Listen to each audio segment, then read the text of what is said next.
Swamiji, can you tell us a little bit about the astral body and the physical body and the causal body?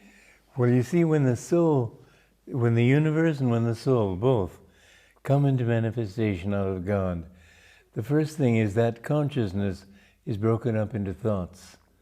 And so we have a causal body, which is the cause of everything. That's why it's called causal. Another name for it is ideational, because it's really only an idea. But from that, then is clothed in a form. And that form, in that form comes the ego.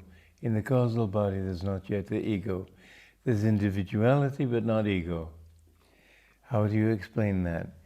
Well, I can try. It's that any individual thought is still individual, even though it's not tied to a particular person necessarily. Thoughts are universally, not individually rooted. So the astral body is the beginning of form. Your physical body is a manifestation of the astral body. Therefore, the astral body looks like your physical body.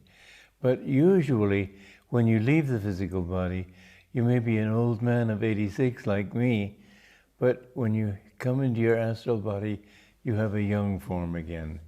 You look like a young man. When my father died, he was 84, and I had the experience of feeling his presence, and it was very shocking and surprising to me. He felt just with the same he had felt when I was a young child, with that full energy and enthusiasm for life and so on. And I didn't see him, but I assume his form was the same. Sri Yukteswar, my guru's guru, my spiritual grandfather, you might say, he said he preferred to keep his old body. But that's usually, it's unusual for him. Usually they return to the young body. The physical body is only a reflection of that. So Swamiji, when we are created, is it a vibration that emanates from God and Yes. becomes the grossest form? You might say it's a wave on the surface of the ocean. God is without vibration. He's the absolute, unmoving presence of spirit. Then when Brahman, that spirit, manifests, he sends a wave of delusion over the ocean surface, and on the surface the waves appear. And those waves are the vibrations. And we're all manifestations of that infinite consciousness. The thing is that a wave changes constantly and disappears, whereas once we come into manifestation, we go on and on and on. Swamiji, is it possible to experience the astral body while still in the physical? You experience it all the time. You experience it when you feel energy. This is why my guru taught energization exercises, which teach us how to energize the body with willpower. He said the greater the will, the greater the flow of energy. But that energy is not physical, it's astral. It's from the higher, subtler plane. And people have been able to use their bodies to an astounding degree. They're rare individuals, and yet the very fact that even one human being can do this indicates that it's possible for any human being. It's a reality that can be experienced. But somebody, for example, learning the martial arts could find that he could, in a split second, be completely outside the of the circle he had drawn. And Yogananda, when he played tennis, somebody said to me, watching him, I never knew how he somehow was always there where the ball came. I didn't see him running, he just was there. Well, is it possible for people to experience their causal body? I suppose so, but it's a more subtle thing. However, yes, in your meditation, when you go into superconscious, then you're in your causal body. Swami, I've heard stories of people who somehow were able to consciously separate their astral body from the physical and travel. Yeah, astral traveling. Is it possible? Yes, of course it's possible. And these are other stories that I've read, encountered, and so on.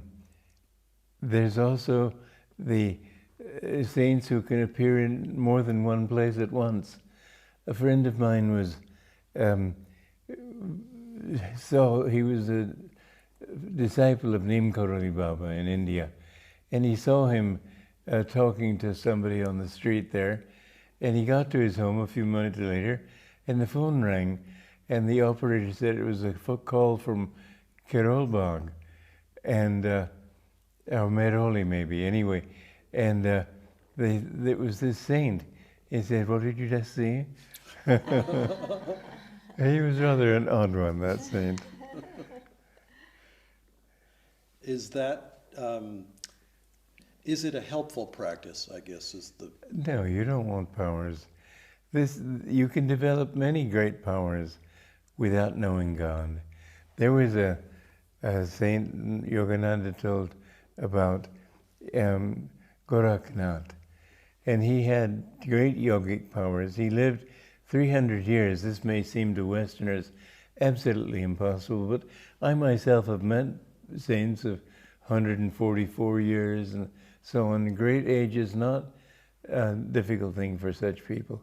He lived, and you're sure you have to take this as a certain amount of faith, but anyway, he lived 300 years, and he developed all the 8 siddhis, powers, and when he saw that it was time for him to leave his body, he wanted to leave those powers to somebody who was worthy of receiving them.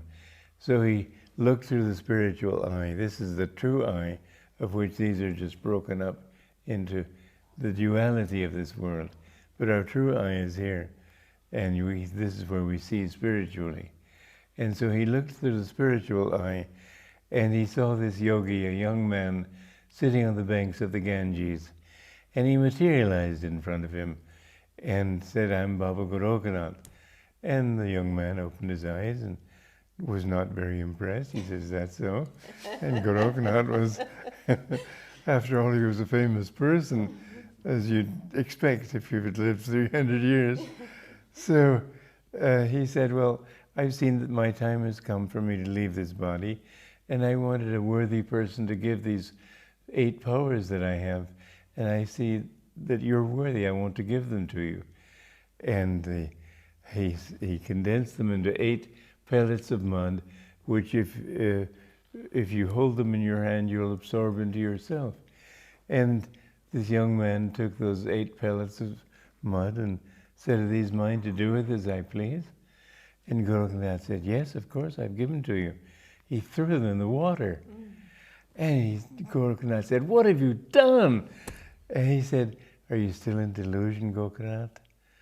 Then Goraknath realized what a delusion it was. Seeking powers, it's still a limited thing. Our goal is to know God. Is not in fact, the search for powers is something that can cause you to fall into ego again. Look at what I can do. Look how great I am. And so this ego of spirituality, the spiritual ego, is the hardest ego to overcome. Ordinary ego is quite easy. You boast yourself and somebody else comes along and makes you look ridiculous. But in spiritual ego, there's a foundation for it. And it's harder to overcome. But then he became liberated with that. Swamiji, can you talk about how to overcome ego and spiritual ego? Well, spiritual ego comes from feeling that I am holier than thou. I saw a cartoon of 2 monks, and one of them looks at the others and said, "But I am holier than thou." Well, the thought that holiness is yours is the big mistake.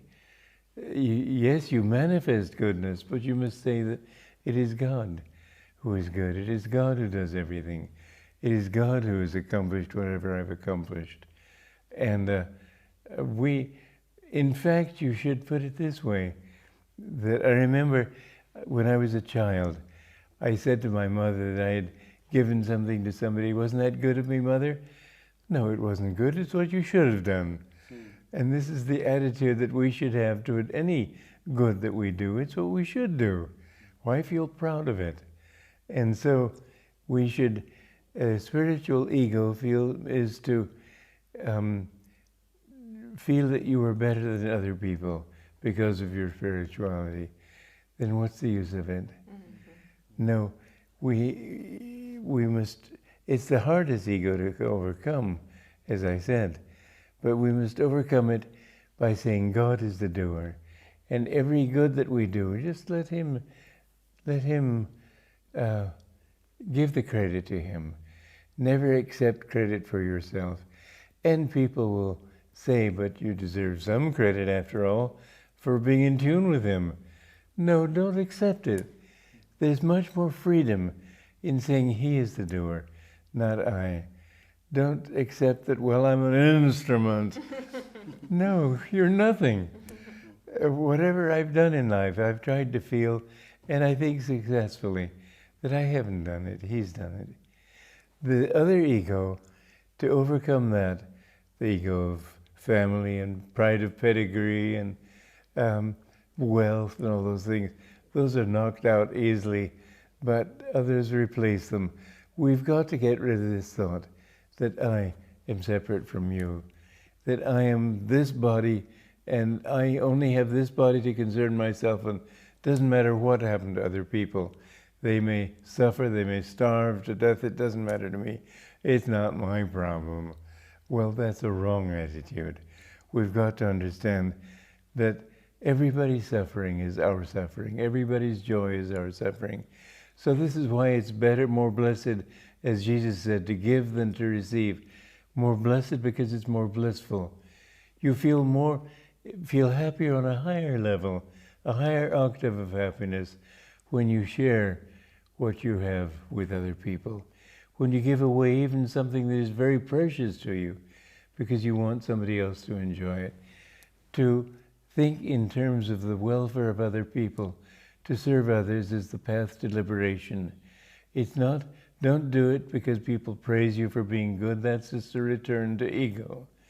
But do it because if you can help other people, you will feel their joy, your joy in them. Try to feel your joy in everybody and feel their pains as your pains, and you'll get rid of this little prison of ego in which everybody lives.